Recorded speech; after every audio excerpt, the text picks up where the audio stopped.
What up, what up, what up? It's your favorite podcast with your favorite podcast host.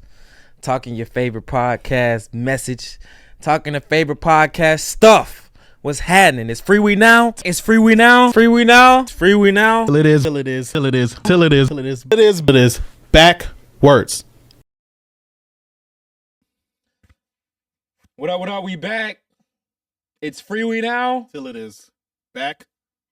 Yes, sir, ski. Look, another Bible story today. Very much. Pardon the time, but we're going to have to really go through the Bible story quick because it's thick. It's a thick one. Pause. All right. So we got to go through the story. You feel me? And then we're going to talk about the lessons and principles that we got from it. Anything for the people? Nothing for the people. Let's get into it. All right, cool. Look, so you got King David. All right, slingshot David, David and Goliath, that David, right? Okay, so David is like in this area. I don't even have time to explain it. And he's basically like, look, it's sheep shearing season, meaning it's about to be a celebration. People about to start, shearing off the wool from the sheep. Because you're wealthy if you have a lot of sheep. You about to make some money, celebration time. Look, hey, it's a dude down the street. Hey, go tell him, look, we took care of your messengers. We took care of your servants. It's sheep shearing time. Help us out. Look out. Hold us down. Hold us down. P.O.P., right? So they send his messengers over to a guy named Nabal, okay? So the messengers is basically like, hey, look, Nabal, my master sent me over here. His name is King David, right? Look, he told me, wah. Hey, look, he took care of us. He took care of your people. We ain't steal nothing from y'all. We kept y'all. We held y'all down. Look, can y'all help us out? Throw us a bone. Nabal looks at him and is like, do I know you? Do I know you? Like, I don't know you, bro. Like, where you from? What set you claim? Where your mama stay? Where your grandma? Matter of fact, get out the car, homie. Before I snatch you out, right? So he like, who is that? Son of Jesse. I don't know no David. All right, cool. So they like, word? Bet. You don't even know who you're talking to right now. So the messengers go back. They tell David. David like, oh, for real? He said, hey, y'all, get strapped up. We going. David, they all get strapped up. He take 400 soldiers. 200 stay back, right? To guard their equipment. They on the go, right? So they on the go. And mind you, one of the servants was smart. So they told Nabal's wife. They said Nabal's wife was actually a very beautiful woman. But another thing, which is more important than that, they said she has discernment. As we said, the importance of discernment. Abigail. Wow. Yeah, Abigail. So Abigail says, wait, he ain't giving what they asked for? Don't worry about it. I got it. So she got all the rations together, put it all on some donkeys and said, y'all go ahead of me. I'm going to catch up with y'all. Y'all go meet David before he get to killing my husband. So she pulls up. They run into David.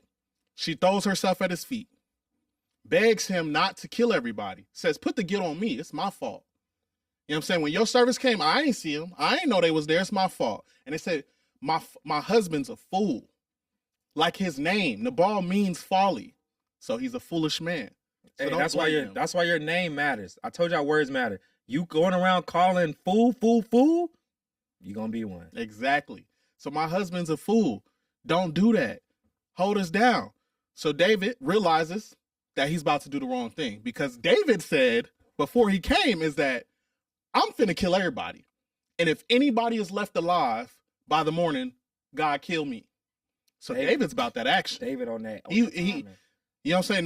Nabal didn't give him a couple rations, and David is coming to take everything. Mind you, this the same David that they were singing songs about saying Saul has killed his thousands, but David has killed his 10,000s. We're talking about a real warrior. A real warrior. You know what I'm saying? It's about that action. So, David realized the errors of his ways, and he says, you know what? I'm not going to worry about it. I'm going to take the gifts that you brought. And the servant says, of course, Abigail says, hey, when you become king, remember me. So Abigail goes back home. She pull up at the crib and Nabal is having a parlay. He turned. Nabal is lit. You know what I'm saying? They said it was a feast for a king he was having. So, you know what I'm saying? The Casamigos, all that, the hookah, all that. He turned up. They said he was so lit, he couldn't even pay attention to what's going on. So Abigail said, I'm not going to tell him what happened. I'm going to wait till the morning. Morning when he sobered up, Abigail said, you know that boy David was finna come kill you, right? I just want you to know David was on his way. My boy Nabal was so shook, he went into a coma, and died 10 days later. Crazy. You know what I mean? That's just the Crazy. short version of the story. Short version. This can be found. This Bible story can be found in 1 Samuel 25. I told y'all the stories in the Bible better than Netflix. Little Netflix. They better than Netflix. I'm telling you. If you read them, you'll be like, what? He did what? They did what? He did what?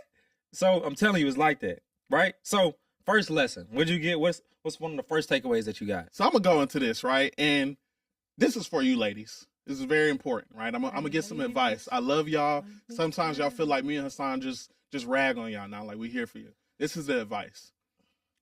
I noticed that a lot of women believe that a man with money can offer the most protection. That a man with money provides security. That I would choose a man with money over a man with a good heart. Well, but a foolish man with money is just as dangerous. He was one of the richest people. They said he had thousands of sheep. Facts. He had bread. Nabal was having. He wasn't a brokey. He was like that. You know what I'm saying? When you talk about money, you talked about Nabal. Facts. But his foolish mindset, he disrespected the prophet of God. Can't you know what I'm saying? Can't do that. After the prophet of God had already protected his people. So this goes to show you that money isn't the only form of security. It's a sound mind. The true testament of a man is his heart. How he conducts business. How he treats the people around him. How does he reward people that helped him out? Facts. And how does he treat people that do him dirty? Facts. Don't believe just because a man has money that he can offer you security, because his foolish mindset can put you in danger. And not just you, everybody around you. He was about to get his whole city killed. Facts. Because he didn't want to give what was technically owed. Yeah. You know what I'm saying? Because he didn't want to show grace. He didn't want to show, you know what I'm saying, some semblance of respect to somebody who came and was like, yo, I just need a little something. Right. You know what I'm saying? David's people didn't come asking for the most. They came during a time of profit. You know what I'm saying? Shearing season. So this is when you got an abundance. He came during the harvest. He didn't come when it was the, you know what I'm saying, the bill's almost late and you about to get evicted. Nah, he came when you was having. Facts. He came when the PPP checks. You know what I'm saying? When the PPP loans had. He came when the money was flowing. But a foolish mindset almost got all of his people killed. So remember that, ladies. When you choose a man, his heart is more important than his pockets. And then I'll say for the men, right? Don't become the guy whose team is afraid to give him guidance. Don't be the guy that you're so prideful and you're so headstrong that nobody feels like they can tell you anything. Because when it happened, it's interesting, right? When Nabal told David's servants, nah, basically get out of here, kick rocks, right? When Nabal's own servants heard that, they went to Abigail. They didn't even go to Nabal. They didn't even go to Nabal. And he the head honcho. He the king. They went to his wife. Basically meaning this lets me know that this has happened before. Yeah. He ain't rap tight. If you hear this and you basically like, my life is in danger. Where should I go right now? My life is in danger. To Abigail? My life is in danger. I don't go to the king? That lets me know that number one, this has happened before. Two, they can't trust you to listen to them. Right? You have people around you who are scared to give you advice. Right? And they say pride always coming before the fall. If you notice, even now and today, to this date, right? Celebrities, when they fall, powerful men, when they fall, normally it's due to their pride. You look at the Diddy documentary. Nobody could tell him no. Nobody around him had the ability to tell him something. If you look at anybody that's a great, person of history, and they fall, a lot of times people around them knew something and didn't say anything and they were afraid. They were fearful. Don't be the only one with a secret, is what they would tell us in the military, right? So with that, it lets me know that, hey, bro, they said to Abigail, listen, I need you to save us, because you know how he gets. How your husband is. You know how your husband is. He not listening to us, right? So can you go save us, please? Please help me. Please help us. And for Abigail not to even go and talk to Nabal about it, she knows how he is. Mm-hmm. She went straight and sent it on and didn't even talk to him. You know what I'm saying? She just sent it, was like, look, we'll worry about that on the back end. But like, our lives are in danger, right? So men, if you get to that point and you high and mighty, still be humble enough to listen to the people around you and surround yourself, especially even more, the person that you with, a woman that's going to hold it down for you in the time of emergency. You feel me? Like, she had his back. As crazy as he is, she still was like, don't worry about it. It's my fault. You know what I'm saying? Hey, take this. Hey, I bow down. You know how he get. He a fool, blah, blah, blah. She played on David's ego. She basically lifted David up and diminished her husband, right? So that they can all keep their lives. You know what I'm saying? And in a time of emergency, you want somebody with you like Abigail that's going to hold it down even when you miss it. It's a blessing to be a peacemaker. Fellas, get you a woman like Abigail. They said she was sensible and beautiful. Mm. And if they put that in the Bible, they don't put little adjectives like that in the Bible. Exactly. You know, I done heard them call a couple women fine in the Bible, but discernment? The sensible and beautiful. I know Proverbs 31 is like, you know, a chapter that, you know, women got in their bio. Proverbs 31 women, yada yada. I'm gonna give you a person. Abigail. You feel me? Study Abigail. Study how she moved. Study her reaction. Study her behavior. Right? Fellas, don't be that dude. Don't be that guy. Another big lesson that I learned too, right? Because if you read prior to this little chapter that we in, David seems to be a very merciful person, like grace. He just let a dude that had put a hit out on him go. He let Saul go. He let Saul go, and Saul's people was out to get David for a while, but Nabal gets to talking reckless, and David's finna kill everybody. Right. Everybody. So two things I learned from that, right? You will always be tested. When you are one of God's children, you will always be tested. When you overcome something amazing, you feel like you're at the top of the world, you will be tested again. Right. It doesn't stop. It never stops, right? And it says, I heard somebody say the greatest testimony is one that is consistent in every example or every context. The greatest testimony is one that's consistent in every context. So David showed grace, and then he was about to go to war. As men, or just people in general, your grace you can't be selective with your grace. You can't feel like, I should give them grace and then be evil to another person. Or this person did me wrong, and then the next person you treat them like trash, right? Your mindset, how you treat people should be consistent across all variations. If you're going to hold the door for one woman, hold the door for the next woman. You know what I'm saying? If you feel like you got to punch one dude in the face over something they did wrong, well, then look like you got to punch the next person in the face for something they did wrong, right? Your actions should be consistent.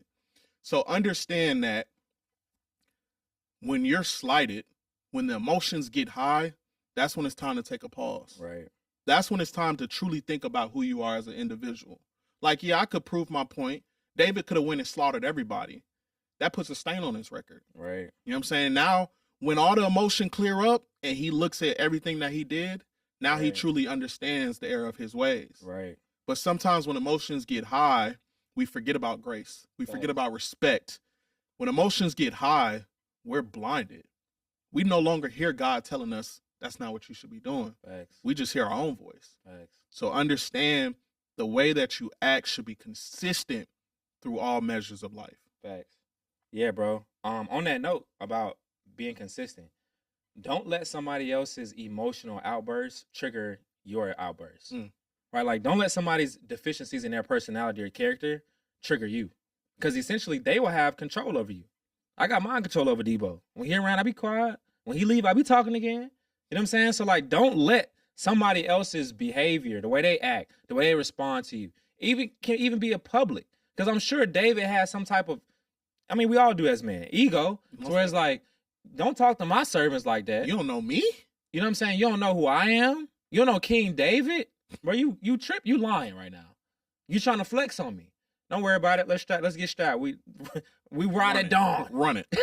You know what I'm saying? So, like, don't allow, when you get to a place of power and authority, you work so hard, right? Like you said, you've done things consistently for so long, right? Don't allow somebody to strip you of that, right? It's easy to get torn down, but it's hard to build it back, right? So with that, he almost missed out on his blessing, right? Being emotional for men in places of authority, I said this before, it doesn't just affect you, right? Like, my actions, unfortunately, as the leader, right? We want to be men. We want to be heads of the household. We want all of this macho man, I'm the man type things. That's cool, right? But, like, you got to understand now your actions don't just affect you. If we go out tonight and I get into it with somebody, that's gonna affect Key too, because he with me, right? Nabal has now he about to get the whole city killed because he want to be disrespectful. because he's being disrespectful. Even though David is like that and he's a warrior, there's still casualties with war. Even now that he's being emotional, somebody from his camp may get clipped. Right? Like, it's not just going to be just obliteration. Somebody may get stuck in, behind the back. At least one or two of them. At least a few of them. So now somebody else's son, dad, brother, cousin, nephew, spouse, partner is now dying because you had an emotional response. Right? And so now David's patience, right, his ability to listen, even after he had an emotional outburst, is you still get another chance. Like he still got another chance to right his wrongs. Right? And so now, as you mentioned, vengeance is mine, says the Lord. When you show grace and you show mercy, can't nobody get your get back like God can. I know sometimes we think we got to get our lick back, and if we don't get our lick back, God ain't going to get it for us. We thinking that we gonna get our lick back better than God gonna get it. Better than God gonna do it. You feel me? When in reality, this man then got paralyzed and went to a coma because you showed grace, bro. Do you understand that? You ain't even have to lift a finger, and he died. And you get his wife. And you got his wife. And you got a couple more too. And you got a couple more. God said, I appreciate you for listening, showing grace and mercy. You're going to get Abigail. This man dies. You're going to get 2 more wives. And you probably going to get the spoils of that. I mean, he's dead. So I'm sure they probably got some of the stuff from his camp in his city. He had thousands and thousands of sheep and animals.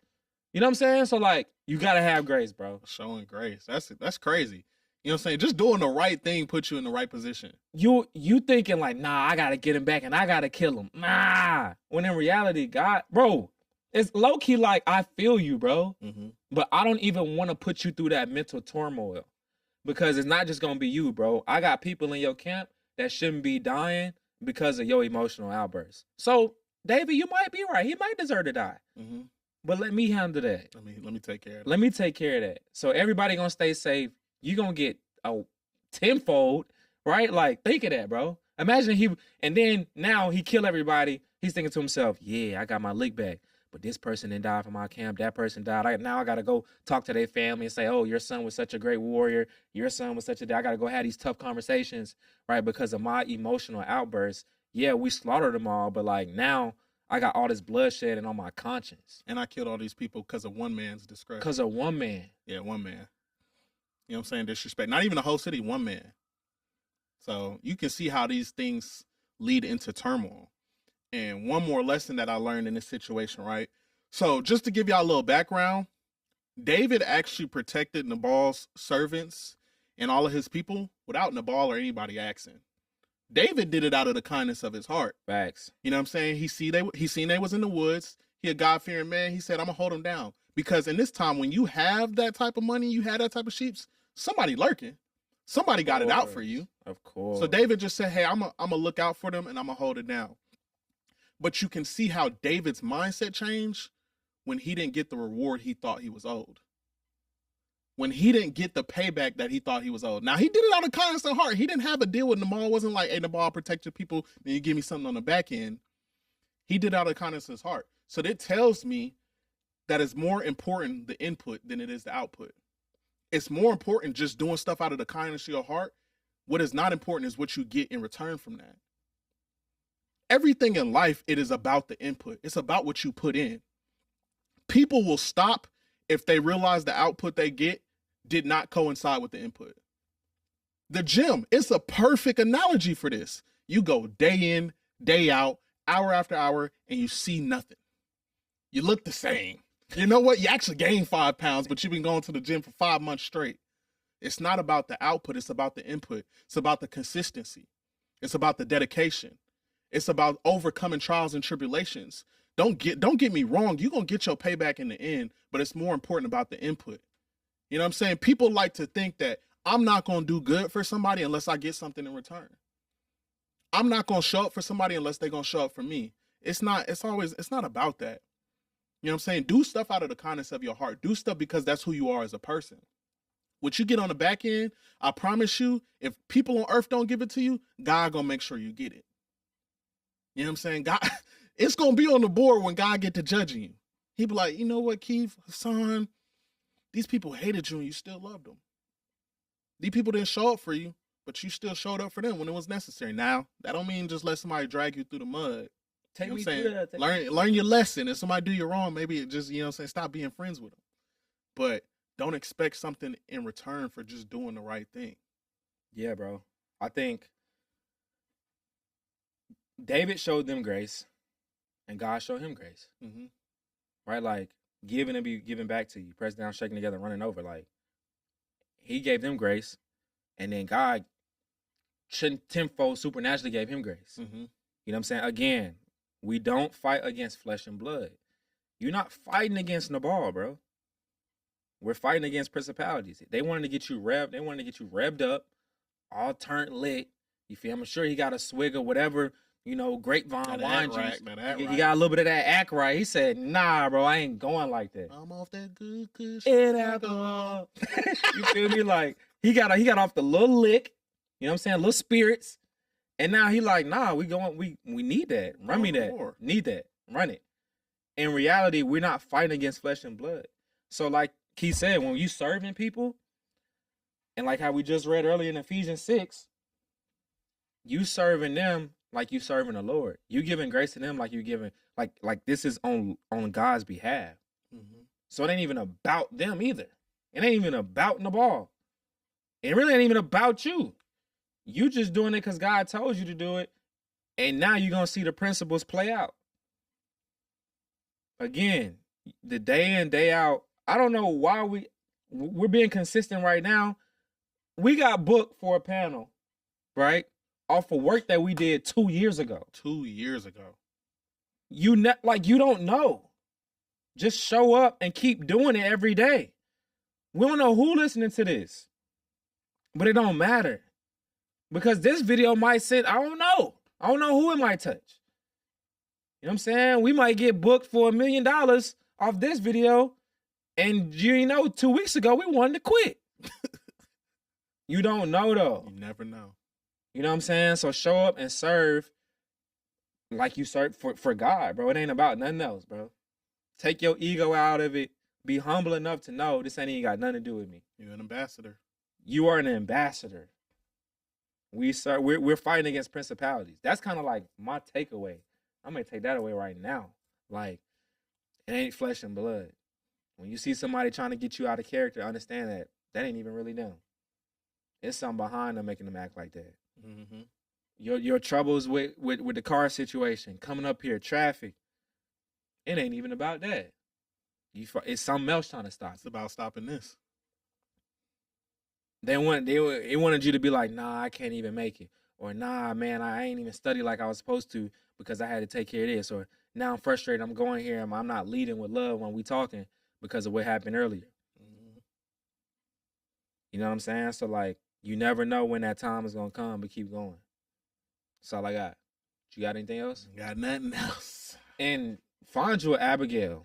Find you an Abigail. Actually, I need Abigail. You know what I'm saying? And find you a David too. Cause he listened. He was on that. He bought that action, but he listened. Stay away from the ball. You know what I'm saying? Nah. The ball, man. The ball a buster, as my pops would say. He a buster. Tomato. It's Freewenow. Feel it is backward. Yes, sir, Ski.